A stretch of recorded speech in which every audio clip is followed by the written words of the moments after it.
Hello, everybody, and welcome to the Anything Liverpool live stream with myself, Craig, Harold, West, and Dan. Thank you so much for joining us on our deadline day stream as we count down the, shall we say, slightly stressful hour, less than an hour, um, until the deadline is done and dusted at 7 p.m. this evening. Now, it's a soft deadline, it's not a hard deadline. As long as deal sheets are submitted before the deadline, deals can continue on after the deadline. So don't stress if nothing is done and your team is absolutely floundering about the place. Stuff can still get done. But on to the topic at hand, which is the Liverpool deadline and how we have done so far in this window. Excuse me, in this window. But before we get into all of that, I'm going to pass it over to my panel mates here, and we're going to get into everything. Dan, I'll start with you. Welcome back to the stream. It's been quite a while since you've been here. Lovely to see you back. Give me a quick synopsis of how you feel Liverpool's transfer business has gone this summer. Were you in the doom and gloom camp after Leone was signed as like, oh, the Isak isn't happening, Guehi isn't happening, and whatnot? To be fair, you've said that about a good few players so far this summer, and pretty much all of them have signed, which is hilarious. I have never been happier to be wrong. To be honest, the reason why is because transfer windows in the past is usually how it goes. If it doesn't happen quickly, it usually doesn't happen unless it happens at the very end of the window, which is Gravenberg. I just thought with the size of these deals, it wouldn't go as fast.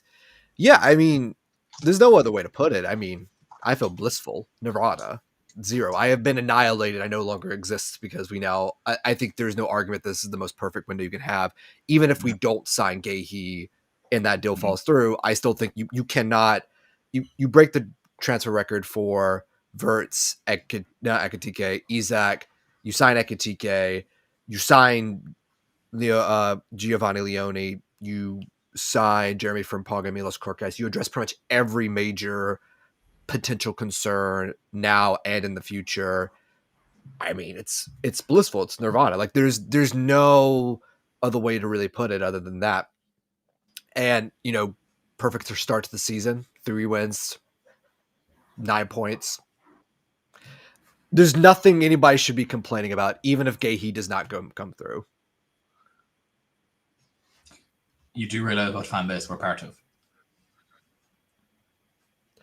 Listen, we won a league title last year. No one should be freaking out. Like, we have 20 league titles. United can't be going 20 times United, 20 times United. Like, they can't say that no more. They can't say that because every time I say 20 times, I'm like, yeah, we won it 20 times too. And Jota, may he rest in peace, 20 is up in there watching us this whole time as well. So, listen, this is a perfect synchronicity to this transfer window in this summer, apart from obviously the tragic passing of Diogo Jota, that you're never going to get a summer like this again with this much emotion that went through it, from Trent to the passing to the signing of these players to these sagas.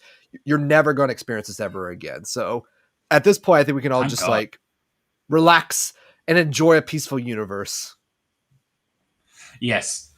Craig, lovely to see you back as well. How you were one that was somewhat skeptical regarding both Isak and Guehi coming into sort of the final weekend, thinking neither of them will be done in the group chat and saying that there's too little time left to get them done. But obviously now pretty much both of them are done. As it stands at the moment, a lot of people are asking about the Guehi situation.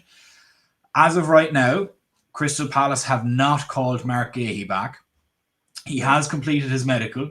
It is quite literally waiting for Palace to sign on the dotted line at the moment. And what is happening there is that Palace decided to not go ahead with Igor due to issues that they found in his medical, which is why they've gone another direction. Now, in my own opinion, I think it's very unfair on Mark Guehi for it to just be thrown to the side and his deal completely scuppered over somebody else's fault rather than, we'll see though. But Craig, how do you feel sort of about the transfer window as a whole? How we've done? How and where would you rank this?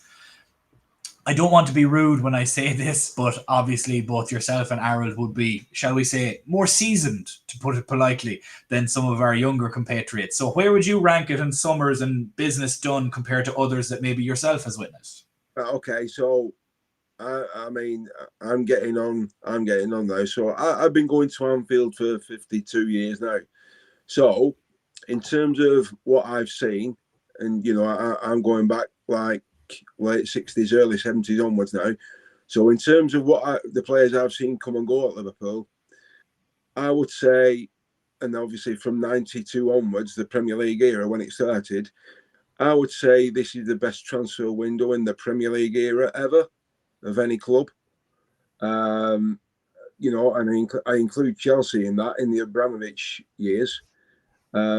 Isak, 130 million is what I said 4 or 5 weeks ago. And yeah, it's nice to be right for once. But while you were talking to me there, it's just dropped at the top of my phone. Apparently, Mr. Glasner is absolutely raging over this, but apparently there's other clubs looking at him now as manager. So I've got a feeling he's going to walk here if this goes through. Matt Guehi, I'm not worried about it. I think it's going to happen. It might go. Liverpool could ask for an extension here because he's passed his medical, so we could ask for a little bit of more time. But I think if you look at who we've brought in, we've signed 9 players and we've got rid of 10. We've made over 200 million in transfer fees outgoing, and Harvey Elliott's on his way out as well. If Guehi comes in, it's a 10 out of 10 without doubt. At the moment, I'd give it a 9 out of 10. But as you know, Stephen and the rest of you guys, football fans are very fickle. We all are from time to time, and social media is absolutely toxic. You can't please anybody on social media, no matter what you say. I think with Isak coming in, I'll be honest with you. I put a video out on TikTok last night, Stephen, at 1 o'clock. I don't know if you saw it or not. I put a video out last night, and I predicted that we'll win the league and the Champions League with Isak coming in. Mm-hmm. How confident I am. My only concern with us at the minute is I think Salah's dropped off, and I've not figured out why yet. But I'm not gonna slate the guy. I think with Isak coming in, it takes the pressure off him massively, and I think you'll see the best of Hurts. But I'm very happy because I didn't go to bed till 2:45 this morning, and then I was up at 5:30, so I've only had 2.5 hours sleep. I'm absolutely shattered. I can't wait for this to be over. We can get back to football and enjoy the fact that we've not played well, and we're sitting top of the table with 9 points. So what's not to like? I'll hand it over to the other 2 guys. Yeah, I don't disagree with you at all on that, Craig. Like, what's not to like with that? I thought we played an awful lot better in the Arsenal game than we did in both the Newcastle games and the Bournemouth games. But I think that's more so, should I say, the team is coming together rather than us all of a sudden deciding to play football. It's more that the team is now coming together. That'd be more my opinion on it. Now, West, how have you viewed this transfer window as a whole for Liverpool, and where would you rank it on the other ones that you've witnessed?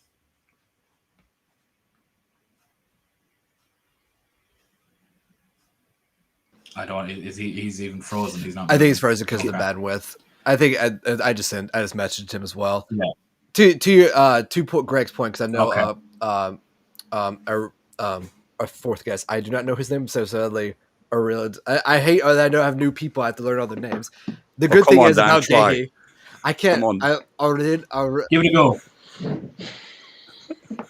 Okay. It's like now I could be absolutely butchering it, and he's just never corrected me. But the way I've been pronouncing it is kind of like how a Cockney guy would pronounce the name Harold. There's no H at the start of it. So Harold, yeah. Harold, you'll wizard Harold. You'll wizard Harold. The funny thing is, Stephen, when I was a young kid, I was a couple of months up in Scotland, and they couldn't say my name, and they ended up calling me Harry. So you're not far off. You're not far off, but it's very good. I think you're doing a good job. When it comes to transfer,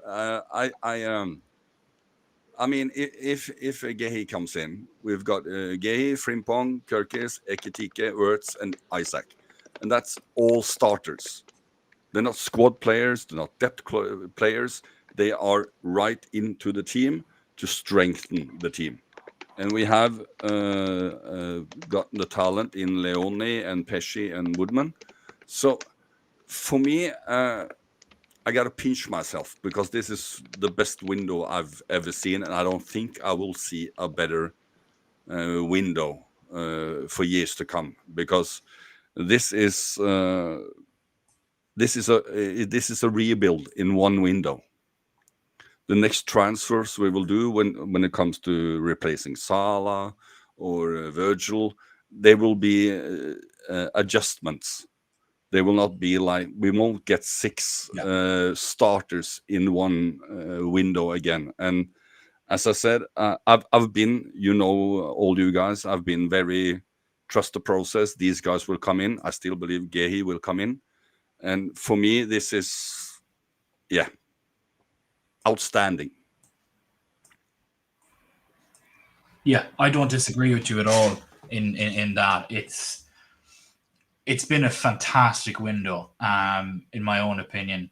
It's one of those that just similar, in my own opinion, to when we got McAllister, Gravenberch, Endo, and Szoboszlai in the one window. We've nailed all 4 of them for the money that we paid for them. Maybe Szoboszlai still has yet to sort of reach that in some people's minds. I think he is going to reach it this season. Just maybe needed a bit of time to get into it, but it's one of those that I could see very much being one of those world-class windows, whereas you mentioned, Harold, is we just maybe touch up a bit here or there with regards to it. West, finally have you back on stream. How are you, and how do you view this window, and how do you sort of see things this summer where Liverpool have done their business? I'm good, Thanks for asking. It's just that my MacBook has been giving me kind of problems, so I've been trying to fix it, but I'm good, And speaking to you guys, since you guys are like older than me, like this is my first time ever seeing Liverpool be this ambitious, going for fixing their problems, Like as Trent left, they put Frimpong, we needed a 10, they put Vert. So I'm kind of happy. As I said, like I'll give this window an 8 until we get Guehi over the line, because I think that's the last piece we're missing. But then, like for me, I'm kind of happy for this window. Like these are the times where Liverpool won the league and then they didn't kick on. This is the first time they do it, and I'm filled with confidence, Yeah, I am as well. And just looking through the comments here, we see an awful lot of people saying that we need Guehi, and then others saying that Joe Gomez is more than suitable. Myself and Dan will have a grudge match over this, but I don't think Joe Gomez is suitable because he's not fit, not because of his quality. But I have to weigh in there, Stephen. I agree he is made of glass, and he can't, be trusted in that sense. But I think if Guehi doesn't come now, if something happens and unfortunate turn of events or whatever, I think him for 6 months can be a third choice. I think we can survive with him as a backup of the backup for 6 months. I think he can give us that. No, I agree. It's more just, I don't know. I'm very much a believer of availability is the best ability, and I would rather a player be. If you have player A and player B, and player A is constantly injured and is never really around, I would rather player B be 70% of the player but have 95% of the availability. If that makes sense. I had the same issue with Thiago when he joined us. He was injured for 2 of the 4 years he was with us, but on his day he was brilliant. But the problem is you could count on one hand how many days he had. And when you're paying a guy 10 million quid a year and he's of that sort of a Rolls Royce luxury kind of a player, you'd expect more than 5 games a season out of him. Joe Gomez is a little bit different because obviously he's on a much smaller wage. But it doesn't matter how good you are. I agree to the premise of your argument. But if you think short term, if he can buy us 6 months, if something unforeseen should happen, that is not a problem. I would not have him as the only option, but if he can buy us 6 months, I think that is okay. No, I don't disagree with you whatsoever. It's more just people before the Guehi and Leone stuff happened. Us having 3 centre backs, one of which enjoys a knock every so often, which was Konate. Another one that is Joe Gomez, who's made of glass, and then Virgil, who's a Superman. That made me uneasy. Now getting Guehi and having Giovanni Leone there, if Joe Gomez stays, I'm not against it. But I did not want him as the backup because he will never be relied upon. No. If he's there to be a stopgap and play 5 games in a season, sound, no problem. If he's happy to do that, no problem. And that I agree. And he can play the 5 games in 6 months, and then something happens if we don't get Guehi. Yeah. That's well, even if we do get Guehi, I think that's probably all he play. Maybe some cup games and some dead rubber Champions League games. But we are going to look on now to a lot of the transfer news that has been circulating. But if you haven't already done so, please make sure to like and subscribe. We would very much appreciate it. Have your notifications on for future streams and videos. If you are currently watching on Twitter or X or Facebook at the moment, because we're live on both YouTube, Twitter, and Facebook, make sure to jump over to our YouTube page, Anything Liverpool. We are trying to hit that beautiful 2,000 subscriber mark. We're very close to it. And hopefully we'll hit it before the end of the week. We might even hit it tonight if we're lucky. But we would very much appreciate you showing some love over there. Drop a like, drop a follow, drop a subscription. Make sure you have your notifications on for all future streams and videos as well so that you never miss out. We will be live again immediately after this stream at about 7:15 UK time, so in about 45 minutes time, give or take, to recap the entire summer transfer window and obviously report on any news that drops in that meantime as well. So make sure that you're around for that. But something that I wanted to talk about and I felt was very prevalent in the game against Arsenal, especially in the second half, is how we set up against them and how I see somebody that has been kept, even though other people have seen him be see him be loaned out or sold, in Stefan Bajcetic, and how we've set up against Arsenal in the second half to create mismatches in the midfield and what Arne Slot did in the second half to create those mismatches. We'll get back onto the transfer talk in a moment, but this is just something that I wanted to touch on. And I'm going to share a screen here now and I'm going to show you guys this. So I'm going to share the entire screen. Hopefully this now shares this. So if people watched in the second half, oh, West is gone. I don't know where he is. Is he there somewhere? West, are you still there? Still there, but I'm You gone. are. I see it. You're okay. Yeah, you're gone. It's all right. We know you're there. You're there in spirit. It's okay. So this is how we set up in the second half against Arsenal. You can see that there was a back three or a pseudo back three of Van Dijk, Gravenberch, and Konate. By the way, this is the JLA tactics board. It's free for anybody to use. If anybody wants to go and use it, you see the link up there, JLA tactics board. There are subscriptions that you can go with. We are not sponsored. I literally just pulled this out of the blue off Google. It is a free service that anybody can use, and this is what you can see. But that being said, this is how we essentially lined up in the second half. You had Gravenberch dropping to be a third centre back. Sometimes he would be over here and Van Dijk would be central. Sometimes Konate would be here and Gravenberch would be out here and Konate would then be, Virgil this side. There was a bit of a fluid motion. There was always somebody here, be it Konate, Virgil, or Gravenberch.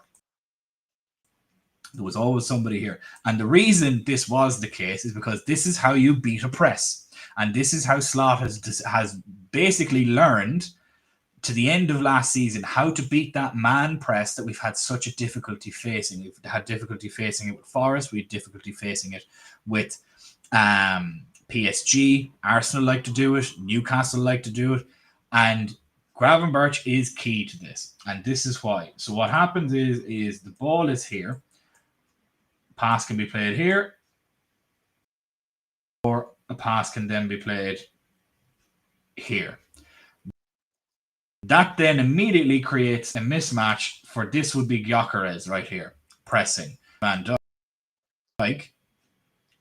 Now all of a sudden you have this guy has to commit. Now you have to come up. Gravenberch can take a step back, and immediately you have this midfielder that would probably try and step up on Gravenberch.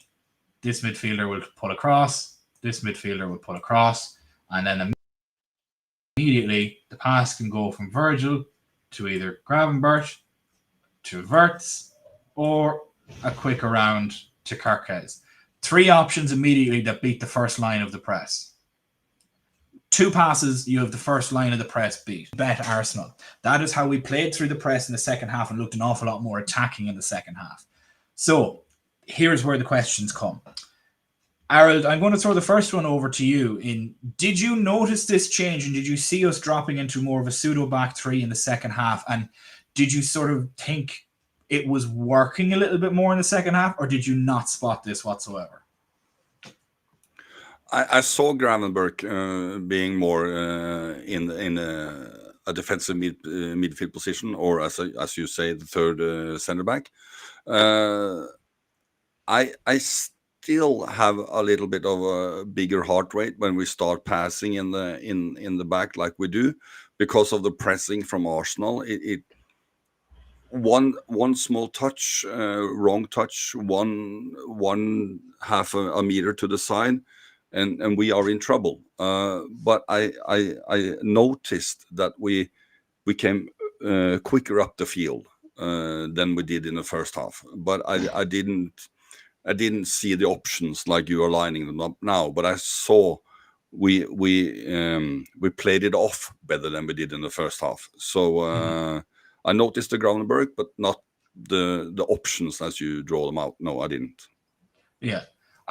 Craig, this is based off a Dutch concept called total football. It's quite literally similar to what, if you've ever watched basketball and you've ever seen Phil Jackson and the Chicago Bulls and the LA Lakers, it's what they call the triangle offense. So you're creating triangles all over the place. So there's triangle here between between Konate, Van Dijk, and Alisson. Another one here between Van Dijk, Konate, and Gravenberch. Another one here between Gravenberch, Van Dijk, Wirtz, Gravenberch, Kerkez, Van Dijk, Gravenberch, McAllister, Frimpong. Triangles everywhere. You always have 2 options available to yourself at all times. Either you can give it back to the person that you've received it from, or you will have an option off to your left or to your right, depending on where you are. This is total football. What Johan Cruyff basically came up with in the Netherlands. And it's obviously what both Arne Slot and Pep Guardiola have taken to their philosophies in how they build their teams and how they build their teams up. That was on display in the second half. How did you view our tactics in the second half against Arsenal? Did you see a noticeable change, or was it simply just we came out and tried to be more attacking? No, I think what you've got to look at is, and what you're saying there with the triangles. I mean, first of all, they've not just started playing like this. They'll have been working on that in training all week. Mm-hmm. So they would have been having probably 5-a-side or whatever and doing that in training without a shadow of a doubt. And the thing is, if you look at the first half and you look at the second, the first half to me, it looked as like Liverpool with the away side and Arsenal with the home side. Because Arsenal were far more aggressive, which they always are. I mean, we know how good they are at set pieces and corners. They spent £1 billion, and the way Morello was throwing himself on the floor was absolutely ridiculous. I mean, they're great at the back and they're great in midfield, but Arsenal's problem is they don't create enough up front. But if you look at the second half, when Gravenberch dropped back a little bit deeper, for me, because he's so composed on the ball and he doesn't panic and his first touch is great and his head's always held up, there's no pressure. And like Harold said there, there were a couple of instances where we were lucky to get away with it because of Alisson and Virgil. They were messing about too much across the back line. And there's another which is, I watched 4 games yesterday, Stephen, and the rest of you. And what I don't like is, and it happened in all 4 games, straight from the kickoff, they're playing the long ball, and I don't like that. They're going route 1 straight away every game. Celtic, Rangers, West Ham, Notts Forest, us and Arsenal, and then Aston Villa. I can't remember Aston Villa played now. Aston Villa Palace. They did exactly the same. Why teams are going route 1 from the kickoff baffles me. But I think second half, we looked a lot more composed. And when Maka came off, because obviously he'd not played a full 90, Maka came off and Curtis Jones came on. I'm not a big fan of Curtis Jones. I hold my hands up there. But he had a decent game, fair enough. You know, but I mean, let's look at it. Let's look at it honestly. The first 2 games we've not played well. We've played below par. We've got 6 points, and then we've gone into this. I mean, until we got the free kick, it had 0-0 written all over it. Absolutely. I'm happy that we've got 9 points out of 9. And I think what we're doing is, I agree what you're saying with total football. It's the Dutch way. They've always done it. They still do it now. So yeah, I think Arne Slot, he doesn't get. I think he's a better tactical manager and a better man manager in game than what Jurgen was. So I don't. Everybody points to Pep Guardiola, and I'm not having a dig at Pep because you can't knock what he's done. But seriously, guys, Arne Slot's been here just over a year, and he's not getting the credit he should get for me. You know, we've gone nearly a full calendar year without, scoring in every single game. So, hats off to Arne Slot for me.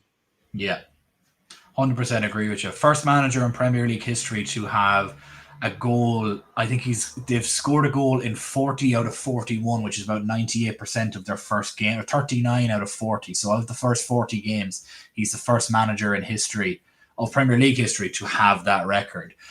Dan, with how Slot has set up and how it looks on the tactics board here with sort of total football, like the ball can go from Alisson, Konate, Gravenberch back to Van Dijk. Verts can drop a little bit into here. Kirkes can obviously come a little bit further back here. Or there's a very good crossfield ball to Frimpong here, or even Konate that will immediately play to Frimpong, and now they're completely out of sync and all over the other side. And now this allows the ball to get up to Salah, to Ekitike, and so on and so forth. Did you notice that in the second half with Gravenberch dropping into that position? Because I noticed it first when both Kirkes and Szoboszlai at the time. So it wasn't Frimpong at the time in the game, obviously, because he wasn't playing. But Szoboszlai was more so sat in this position, and Verts was nearly his parallel across him. You could see immediately how we had shifted into that back three and then a pseudo 3-4-3, so to speak, but still in sort of the shape of a 4-2-3-1. Yeah, I think, I did notice it. It's something that Slot's been doing a bit more to beat the man-on-man press that, we did struggle with, and we struggled with a couple years ago with Klopp's last season at Atalanta as well, because a lot of teams now very much do a hybrid zonal and man-to-man press. Usually they go zonal for the front press and then lock on man-to-man either in the high up or in the mid block. So what they're trying to do is they're trying to prevent you from receiving the ball and turning. Now, last year, we did a really good job of beating this at times because Gravenberch and McAllister could turn their man very easily, especially Gravenberch. But a lot of teams now, and this I think is why Verts has struggled, are man pressing, but they're staying very close to each other, where it's almost like two people are within like a 5-yard distance from each other when they're doing this man v man.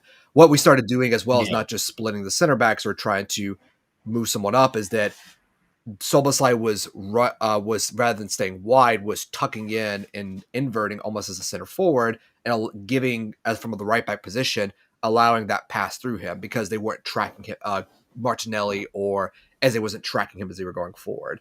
And this is mostly a response to how sides like Bournemouth, Newcastle, and Arsenal press, because they would press very similar, though with different intensities and different intensities. I would say Bournemouth and Newcastle are way more win the ball, direct transitional play, and a very similar to a RB system or Klopp way of playing, but a little bit more modified, a little bit more modern, a little bit more less play for territory. It's very much based on we're going to set traps in the mid block or in the between the your defensive third and the middle third, and we're going to try and trap it within the areas in these spaces around the middle. But we're going to try and prevent you from playing to the middle. But once you play in the middle, we're going to trap it and win it. So I did notice it, and again, this is just part of the evolution of football as a sport. This is not a new thing. Pep Guardiola did this 7 years ago at City when they won 100 points. This is actually the big thing he did, was he split the center backs with Fernandinho.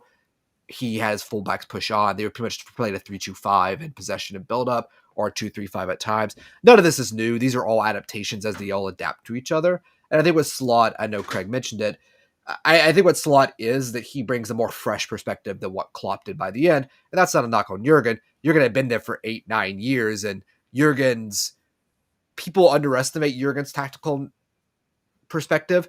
What Jurgen focused on mostly was, we need a set way of playing, and we're going to play that way, and I'll make small adjustments here and there, but we're going to impose our will. And again, he got 3 years of 90-plus points so far, so I don't want to take anything from Jurgen or, Pep blinders, though some people like to disregard Pep blinders as a coach. And no, shut your mouth, Stephen. So in those situations, I think what we're seeing here is that Slot's just approaching from a different angle. The philosophies are not different. Their way of thinking about things aren't necessarily different, but what they're doing is they're coming to different conclusions within games. And I think Slot doesn't have to teach him how to press. Klopp was like, I have to teach you how to press and run in a very specific way. So I did notice this.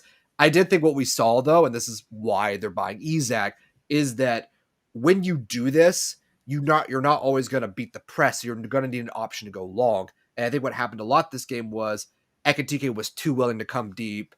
Gakpo was really the only outlet. Salah was the only really outlet, and we weren't hitting those channels. I think with someone like Isak, he can pull to the left wing, or he can pull into that left or right half space between the fullbacks and center backs, and you can just hit channels, and just make the line drop. And we weren't doing a lot with that in the Arsenal game, partially because we were trying to keep possession to wear them out, but also when you lose the ball that easily, Arsenal are going to hit you as quickly as you were trying to hit them. It also doesn't help that you're also facing a team that basically lined up with 4 center backs and 3 absolutely. CDMs, and absolutely just not play football for the entire game. Absolutely, and I think, but I think we also take into account that Arsenal played their game plan as best they could, and we really didn't buckle or give them a whole lot. And I think that's important to remember. And so Arteta's now going to have to figure out, what am I going to risk in these big games? Because everything with the plan, and we generated, nothing pretty much in terms of XG or decent chances. And we lost to a worldy free kick. And that's what happens with these games. Yeah, it is, unfortunately. I don't see any new news on I say unfortunately, not unfortunately for us. I nearly flew in the pub. No, I listen, and this is why I can't take you. I can't. That's why I can't take you disregarding SummerSlam. We're going to bring it over to you. I mean, look, I have said in games like this where you need running. Yeah, we can hear you, West. Okay. Can you hear us? Yeah, I can. Yeah, I'm good. Perfect. But what I was going to ask you, West, was from your perspective, how did you view the tactics against Arsenal? And the reason I'm asking these questions to everybody in the chat at the moment is because I'm waiting for transfer news to sort of accumulate, and then we'll start talking about it then to finish off the stream. But how did you view our tactics in the second half against Arsenal, West? Like, for me, like, when I was watching the game, like the first half, the first half for me, they were a bit nervous, and I think, I also look at where Liverpool had never played in a 10 a long time. The only 10 that we had was Philippe Coutinho, and like the players that played around him are gone, most of them. So like the first half for me, it was a bit boring. But second half, I think Slot just told them to just take it up a notch. And which I was actually impressed. But then, as Dan said, like, how can you go against a team that went for 3 DMs and 4 center backs? Like, it's going to be a bit difficult, to be honest. So for me, I'm sure, like, if we play Burnley and those type of teams, I'm sure we'll win comfortably. But then we play these type of teams that just want to defend, want to come for a result. Of course, we want to keep these type of games where, like we couldn't even get a corner in the first half. Like, our corner came in the 70th minute or something like that. So now I'm kind of impressed. The performance I looked at was more of the defensive side of the defensive side of the team. I looked at the defensive because they were a bit questions, and I was willing to drop certain players in the team. But then Konate and Kirkes actually stepped up for me, so I'm pretty impressed with their performance. Good. I'm very impressed with their performances as well. But we do not have any breaking news at the moment, but what we're going to do now is we're going to take a look through the Anything Liverpool Twitter, and we are going to, I'm going to share the screen again, and we're going to go down through the Twitter page, and we're going to take a look at everything here. Hopefully now this allows everybody to stay on side. On the left, go on, load up for me. Taking its time. There we go. No, West is gone again. Sorry, West, you're the odd one out. Let me have a look here. Yeah, it only allows me to show 4, which is ridiculous. But anyways, what I might do is I might do sort of this way. We all pop up down the bottom. There we go. Now I can have everybody. That's beautiful. Okay. Fantastic. So, we're going to take a look down through here. So obviously we've Lewis Steele here just announcing about 15 minutes ago that the Alexander Isak deal is basically done. His medicals are done. His photos are done. The whole lot's done. Everybody's had a handshake with him. It's all good and dusted. It's just the announcement that is remaining for Alexander Isak. And that one is going to absolutely break the internet when it does drop. There is us there, but we won't have a look there. Also, as well, deal sheets can be submitted by clubs this evening, and they'll have until 9 p.m. tonight to file the necessary paperwork for the transfer to go through. So there is, as I mentioned, a soft deadline where deal sheets can go through. But this whole Mark Guehi situation, I think it's the one thing that we need to talk about, because for those asking, essentially, Palace were looking to get a centre-back. I can't remember his name, Igor or something like that, I think is his name. Yeah, Igor Julio was the transfer that they were looking to get through. Palace have pulled the deal because they've seen an issue during his medical. Igor Julio has now gone on to West Ham instead, leaving Palace without a Guehi replacement. But Palace are in a situation where they need to sell. Palace need to sell, in my opinion. West, I'll throw it over to you first to finish off the stream for the last 15 minutes. Do you think this Mark Guehi deal gets done, or do you think it falls through when we get him in January? To be honest, I think this deal falls through. I want to be negative, but then I think I'm sure it's like the transfer window closes at 7, right? Yes, but you can submit a deal sheet to extend it to 9 p.m. this evening, another 2 hours. But then I don't think Steve Parish will want to risk losing the coach who won them their first trophy for Guehi. So I think maybe you'll try and keep Guehi. But then I know Guehi's head is gone already. But then I don't think Crystal Palace can risk losing Oliver Glasner over just a Guehi deal. I don't think they're in that type of realm, because I think Oliver Glasner has done a great job. They lost Eze, they lost Olise last season. He's doing a great job. So I don't think if they lose Oliver, I think there'll be a meltdown in the fan base. I think they might even go on strike. So I don't think Steve Parish can risk that, to be honest. I would be on the opposite opinion of that, because I think Steve Parish would happily let Mark Guehi go if Oliver Glasner wants to go as well. The reason I say that is because Oliver Glasner wanted to keep him and made Steve Parish turn down 70 million for him, and now is making him turn down another 35 million for him and a 10% sell on, even though Mark Guehi has been very, I say, loud in the fact that he's walking next summer for free. Oliver Glasner's contract as well, West, is up next summer too. So both of their contracts kind of coincide together. And one thing that I think could happen, and maybe this is a bit of a dark horse opinion on this, Erik ten Hag got the sack. I think Oliver Glasner goes to Leverkusen. That would be where I could see him going.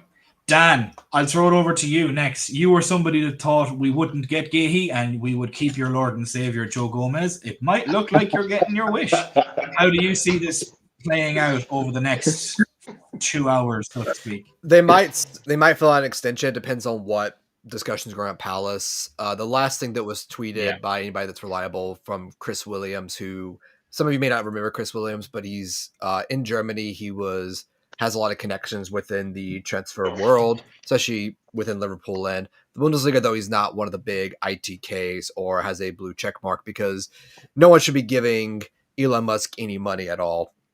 So I think it falls through, but I think it falls through with the idea of it going in January at some point. And the reason why I think it falls through is I actually think Parish does. Just to interrupt you, Dan. Does it go Apologies.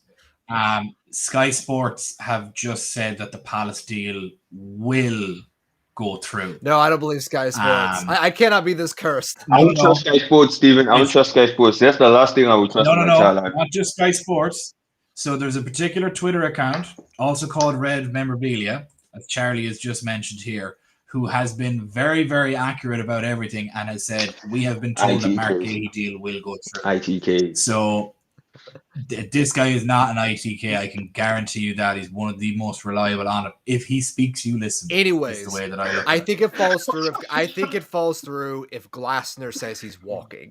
And now, if Glasner gets assurances or whatever, Palace is able to figure out some sort of compromise in the situation, I think we will get Guehi. I think it's all dependent on what does Glasner want. And the reason why I'm saying that is because Palace have won their first trophy in their entire history, and we should not dismiss that, even if they are not a big London team, but we should never dismiss that.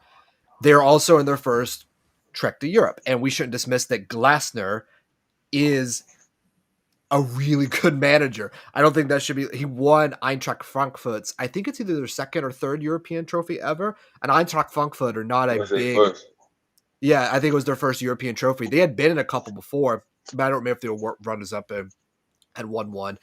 But he won them their first ever European trophy, and that should not be dismissed because Palace do have a real opportunity to win the Conference League. They would go in being like the 6th or 5th strongest team easily with Mark Guehi. They're easily one of the top 4 favorites. Without him, less so, but they got good players.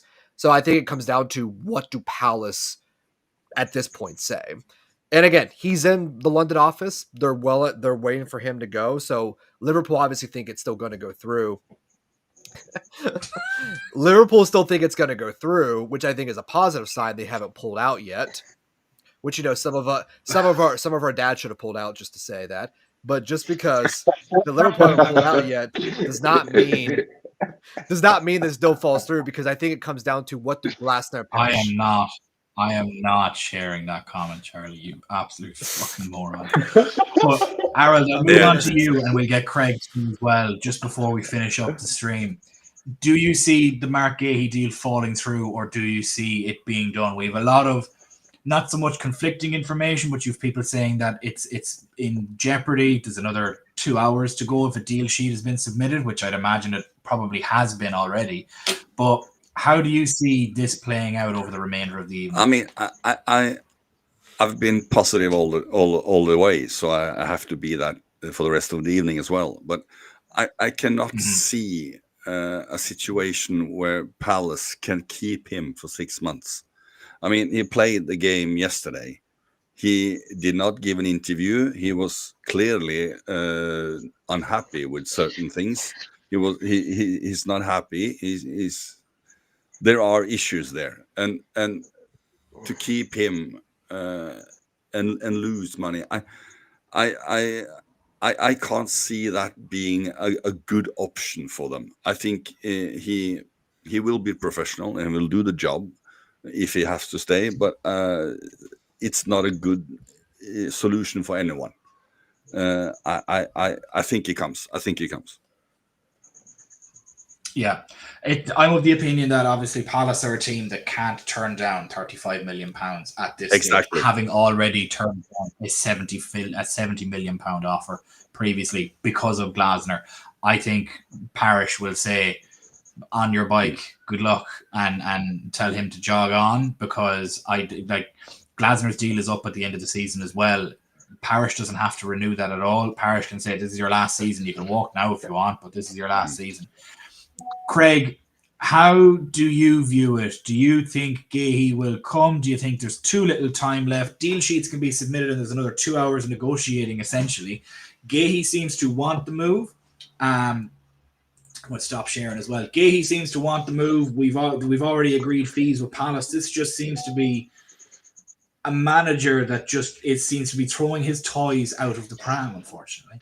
Right. Well, first of all, when we played Crystal Palace in the Charity Shield, and just going back to what one of our colleagues said here, Crystal Palace have won the same amount of trophies as what Arsenal have in 3 months. They've won the Charity Shield and the FA Cup, so not just the FA Cup, my man. I'm going back to Mr. Steve Parish, chairman of Crystal Palace. They interviewed him after the Charity Shield, and he said, under no circumstances can we let a player of that caliber leave on a free transfer. So we will have to look at the situation, and if it needs to be done, we will have to sell the player. Now, he's had the medical, we know that, passed his medical. I think the sheet's gone in, so Liverpool will get an extended 2 hours, so there's no panic there. Everybody knows that Mark Guehi wants to come because we tried to push him in front of the fans on Saturday last night, and he refused. He didn't come out of the dressing room to collect his Man of the Match award, and he did an interview later on for Match of the Day and Sky, which he didn't enjoy because he doesn't like being in front of the cameras. So basically, Crystal Palace wanted 40 million, and they've gone back and accepted our initial offer of 35 million plus a 10% sell-on clause. Right, so they've already accepted a 10% sell-on clause, so there's no way that this doesn't happen.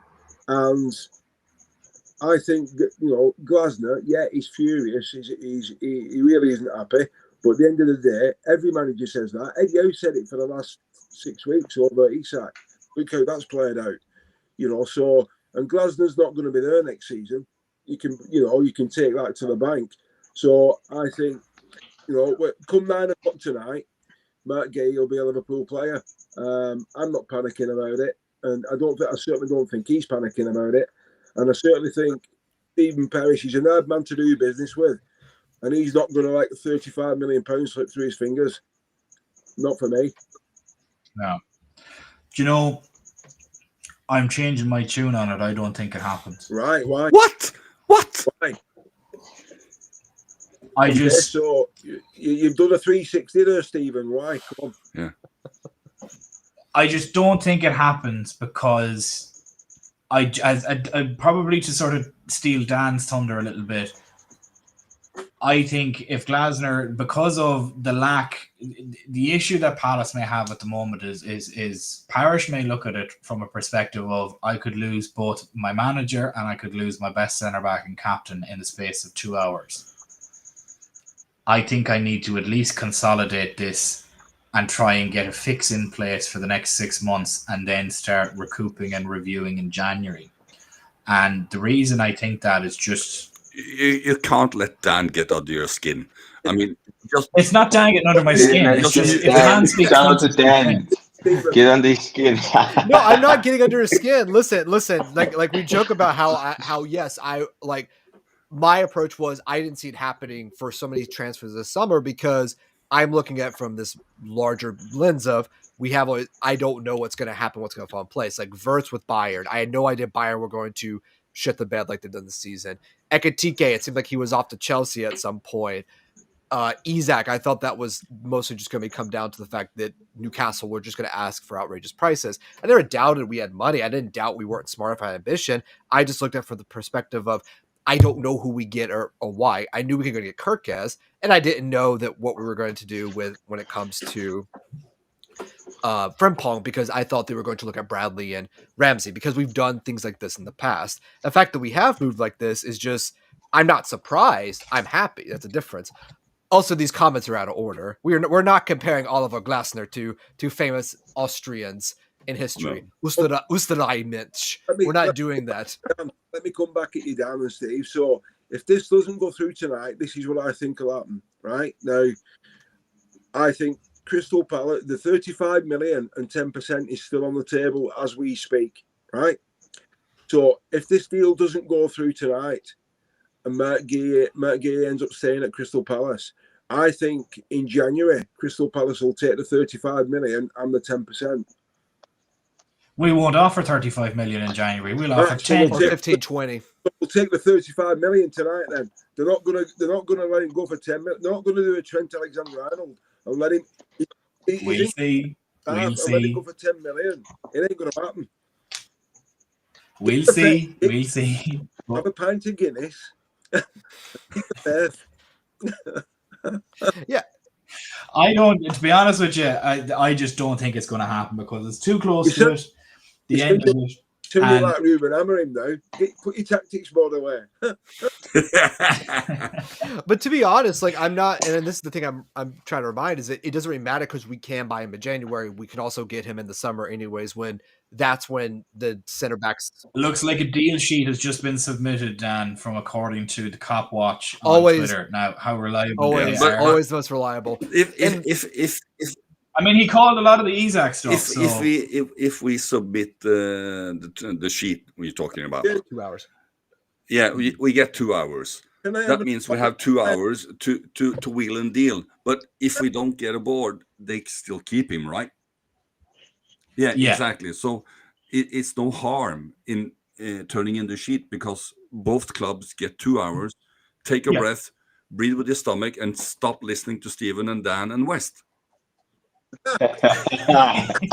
We're talking about Mark Guehi here. This is not a generational center back. He's a good center back. Like we're like we already had all the big hitters. This is not a deadline deal for So- Isak or Verts. Sky Sports News just mentioning there.